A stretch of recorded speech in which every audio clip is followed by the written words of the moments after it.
थोड़ा अनफॉर्चुनेट और सैड है कि हमारी जो क्रिकेट है वो एक डिबेकल का शिकार है। अगर उसकी कंटिन्यूटी देखें तो वो स्टार्ट होती है एशिया कप से, देन वर्ल्ड कप में बुरी परफॉर्मेंस, और अभी ऑस्ट्रेलिया की सीरीज़ में भी ऐसा ही कुछ नज़र आ रहा है। सम हाउ कहते हैं कि जो कंट्री की टर्बुलेंस होती है, जो सर्कमस्टांसिस होते हैं, वो आपकी स्पोर्ट्स में रिफ्लेक्ट करते हैं। तो ये हमें वही सम हाउ कुछ अरसे से नज़र आ रहा है। 1 सवा साल या 1.5 साल के टेन्योर में हमने देखा कि हमारे 3-4 चेयरमैन चेंज हो चुके।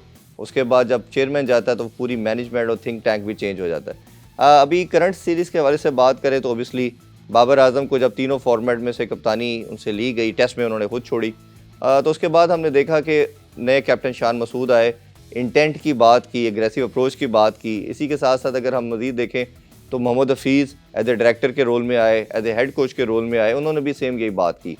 पहला मैच तो टोटल डिज़ास्टर था और हमने देखा कि पाकिस्तान बहुत बड़े मार्जिन 367 रन के मार्जिन से हारा। दूसरे टेस्ट मैच में काफ़ी पॉजिटिव भी थे। सबसे पहले मैं बात करना चाहूँगा टीम सिलेक्शन के हवाले से। आपकी जो कंटिन्यूटी होती है या आपकी टीम की जो कंपोजिशन होती है वो सबसे ज़्यादा इंपॉर्टेंस रखती है। मेरा मानना ये था कि पाकिस्तान का इवन दो के पर्थ में बहुत सीमिंग कंडीशन थी, बॉल सीम और स्विंग करता है, मेलबर्न में भी समहाउ ऐसा था, बट कहीं ना कहीं हमें एक स्पिनर मस्ट खिलाना चाहिए था, वो साजिद खान होने चाहिए थे। उसकी रीज़न ये है कि ऑस्ट्रेलिया के पास 5 लेफ्ट हैंडेड हैं, तो हमने स्पिनर को इंडक्ट नहीं किया। और क्या हम ऑस्ट्रेलिया से उनसे बेहतर कंडीशन को जानते हैं? बिल्कुल नहीं जानते, क्योंकि उन्होंने देखें कि नेथन लाइन के साथ किया। दूसरी, आपको नुकसान क्या हुआ पहले टेस्ट मैच में कि आपने स्लो ओवर रेट किया, जिसकी वजह से आपको 2 पॉइंट्स भी आपके लूज़ करना पड़े और आपको एज ए पनिशमेंट के तौर पे, क्योंकि आपने कहीं ना कहीं स्लो ओवर रेट की वजह से आपके फास्ट बॉलर को एक तो रिलैक्स करता है। और जैसे अभी शाहीन शाह अफरीदी की बात की जा रही है कि उन्होंने आलमोस्ट 2 टेस्ट मैचेस में 97 ओवर करवा दिए गए हैं, और अभी भी ये एक कंसर्न है कि शायद वो तीसरा मैच खेल पाते हैं नहीं। तो टीम सिलेक्शन में एक स्पिनर की मिस्टेक थी। दूसरा मेरा मानना ये था कि अगर आप ऑस्ट्रेलिया की लास्ट 3-4 डेकेड से परफॉर्मेंस देखें तो उनको हराने का जो प्रिंसिपल है, जो मंत्र है, वो बड़ा सिंपल है कि आप उनके अगेंस्ट एग्रेसिव आते हैं, उन पर अटैक करते हैं। ये हो नहीं सकता कि आप कन्वेंशनल क्रिकेट खेल के उनसे जीतने की कोशिश करें और जीत पाएँ, क्योंकि उनकी स्किल लेवल, जो टेम्परामेंट है, जो एग्रेशन है, वो दुनिया की तमाम टीमों से ज़्यादा है। और ये उसका एविडेंट है कि वो 6 दफ़ा के वर्ल्ड चैम्पियन है। इसी साल उन्होंने टेस्ट चैम्पियनशिप भी अपने नाम की, लास्ट ईयर उन्होंने T20 वर्ल्ड कप भी जीता था 2 साल पहले। तो ये हर फॉर्मेट में वो एक अच्छी अप्रोच के साथ, गेम अवेयरनेस के साथ आ रहे हैं। तो हमने करना क्या था कि अपने बैटर में से एक बैटर को स्किप करके किसी ना किसी तरह हमें साइम अयूब को अटैक करना था। इनका ये मानना था कि मुश्किल कंडीशन है, नया बच्चा कैसे परफॉर्म करेगा। देखें, अगर हम कंपैरिजन करें उनकी बैटिंग की और अपनी बैटिंग की, तो इमामुल हक ने जिस तरह 50 बॉलें खेली और 10 रन किए सेकंड टेस्ट मैच में, पहले मैच में अगर जब उन्होंने 62 किया था तो ऑलमोस्ट 170 के करीब ऑड उन्होंने बॉल खेली। तो अगर ऑस्ट्रेलियन को इतनी बॉल्स खेलता है तो आप देखें कि वो ऑलमोस्ट 70-80 के स्ट्राइक रेट के साथ खेलता है।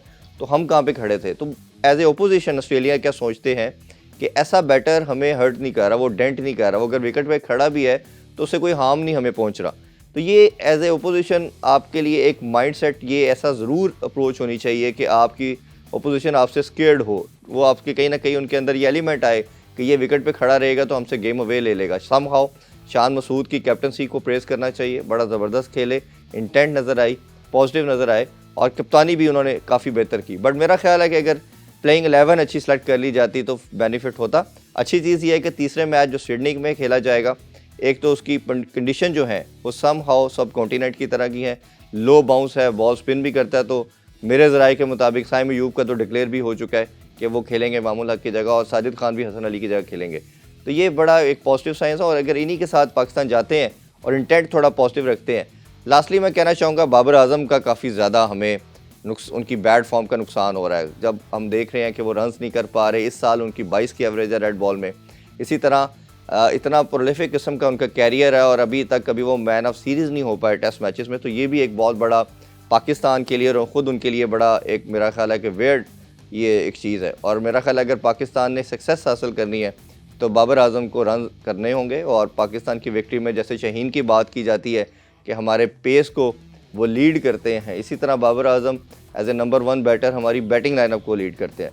तो बाकी मेरा ख्याल है कि सब आप कुछ कर नहीं सकते, कंपोजिशन अच्छी करें, प्लेइंग 11 ठीक डिसाइड करें, और ऑस्ट्रेलिया के साथ अटैक करें, आप कन्वेंशनल क्रिकेट ना खेलें। और यही सिंपल मंत्र है। आई थिंक सो कि पाकिस्तान अब ऑल आउट जाएगा, क्योंकि सीरीज़ तो हम हार चुके हैं। लास्ट मैच में कुछ एक्स्ट्रा ऑर्डिनरी करके मेरा ख्याल है नए साल की खुशी ज़रूर देंगे।